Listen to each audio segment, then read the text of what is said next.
తెలంగాణ ప్రయోజనాలను కాపాడేందుకు అఖిలపక్షాన్ని ఢిల్లీకి తీసుకెళ్లాలని డిమాండ్ చేశారు కేసీఆర్. నల్గొండలో సభ పెట్టి మాట్లాడడం కాదు, అసెంబ్లీ సమావేశాలకు రావాలి అంటూ కౌంటర్ ఇచ్చారు రేవంత్ రెడ్డి. కృష్ణా జలాలలో అటు గోదావరి జలాలలో తెలంగాణ రాష్ట్రానికి రావాల్సిన సంపూర్ణమైన వాటా వచ్చేదాకా బీఆర్ఎస్ కొట్టాడుతుంది.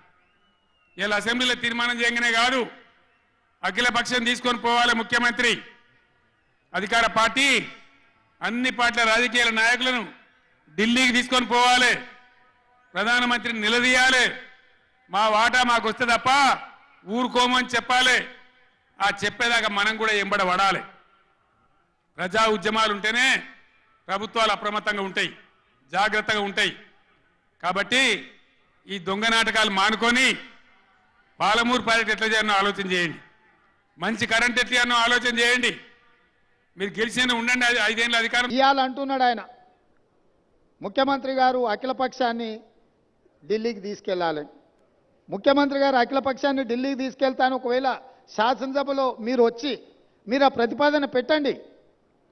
మా ప్రభుత్వము వినడానికి, ప్రజలకు మేలు జరిగే విధానాలు చేపట్టడానికి స్పష్టంగా ఒక స్పష్టతతో ఉన్నది. మీరు నల్గొండకెళ్ళి గక్కడేదో సభ పెట్టి దిక్కుమాలిన మాటలు మాట్లాడే కంటే శాసనసభ జరుగుతుంది.